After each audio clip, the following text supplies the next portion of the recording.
हर हर महादेव प्रिय भक्तों, मृत्यु एक अटल सत्य है। एक चतुर व्यक्ति को काल से बहुत डर लगता था। एक दिन उसे चतुराई सूझी और काल को अपना मित्र बना लिया। उसने अपने मित्र काल से कहा, मित्र, तुम किसी को भी नहीं छोड़ते हो, किसी दिन मुझे भी काल पर धर लोगे। काल ने कहा, ये मृत्यु लोक है, जो आया है उसे मरना ही है। सृष्टि का यह शाश्वत नियम है, इसीलिए मैं मजबूर हूँ। पर तुम मित्र हो, मैं जितनी रियायत कर सकता हूँ करूँगा ही। मुझसे क्या आशा रखते हो, साफ साफ कहो। व्यक्ति ने कहा, मित्र, मैं इतना ही चाहता हूँ कि आप मुझे अपने लोक ले जाने के लिए आने से कुछ दिन पहले एक पत्र अवश्य लिख देना, ताकि मैं अपने बाल बच्चों को कारोबार की सभी बातें अच्छी तरह से समझा दूं और स्वयं भी भगवान भजन में लग जाऊं। काल ने प्रेम से कहा, ये कौन सी बड़ी बात है, मैं एक नहीं आपको 4 पत्र भेज दूंगा।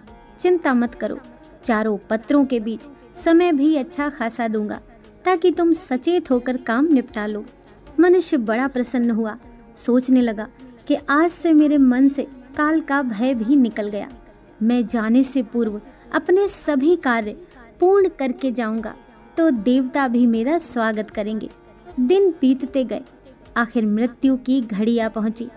काल अपने दूतों सहित उसके समीप आकर बोला, मित्र, अब समय पूरा हुआ, मेरे साथ चलिए। मैं सत्यता और दृढ़ता पूर्वक अपने स्वामी की आज्ञा का पालन करते हुए एक क्षण भी तुम्हें और यहाँ नहीं छोड़ूंगा। मनुष्य के माथे पर बल पड़ गए, भ्रकुटी तन गई और कहने लगा, धिक्कार है तुम्हारे जैसे मित्र पर। मेरे साथ विश्वासघात करते हुए तुम्हें लज्जा नहीं आई।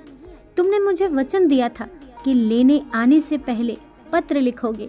मुझे बड़ा दुख है कि तुम बिना किसी सूचना के अचानक दूतों सहित मेरे ऊपर चढ़ाए। मित्रता तो दूर रही, तुमने अपने वचनों को भी नहीं निभाया।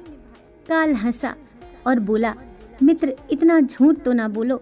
मेरे सामने ही मुझे झूठा सिद्ध कर रहे हो। मैंने आपको एक नहीं 4 पत्र भेजे, आपने एक भी उत्तर नहीं दिया। मनुष्य ने चौंक कर पूछा, कौन से पत्र, कोई प्रमाण है? मुझे पत्र होने की कोई डाक रसीद आपके पास है तो दिखाओ। काल ने कहा, मित्र, घबराओ नहीं, मेरे 4 पत्र इस समय आपके पास मौजूद हैं।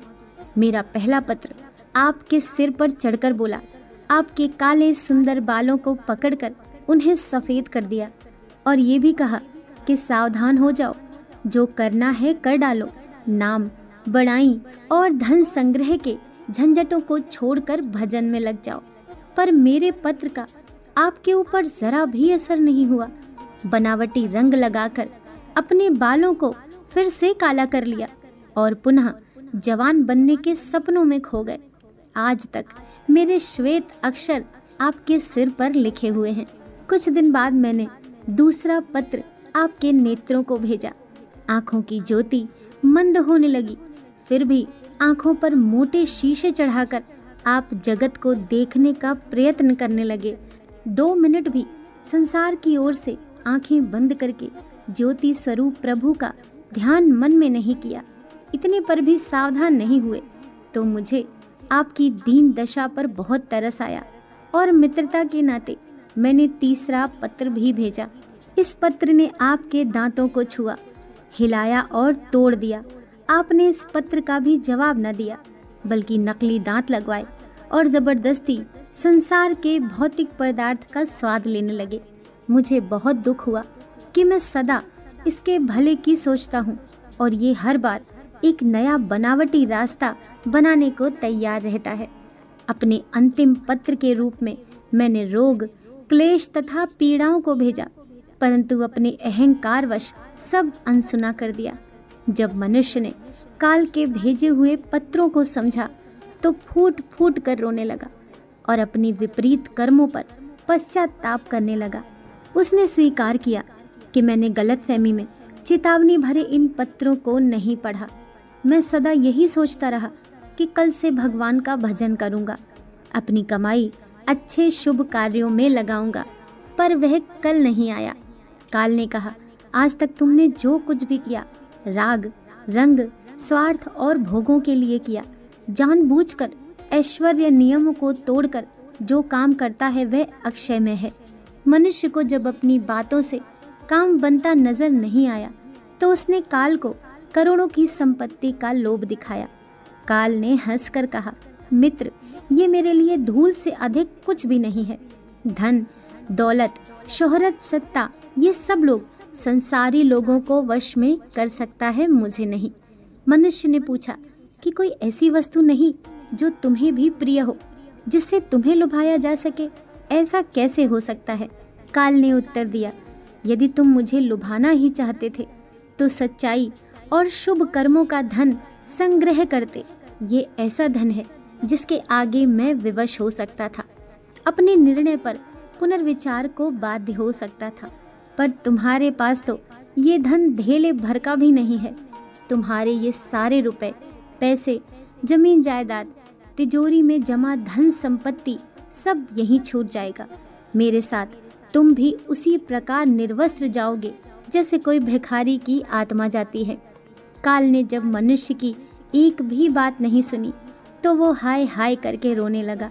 सभी संबंधियों को पुकारा, परंतु काल ने उसके प्राण पकड़ लिए और चल पड़ा अपने गंतव्य की ओर। काल ने कितनी बड़ी बात कही।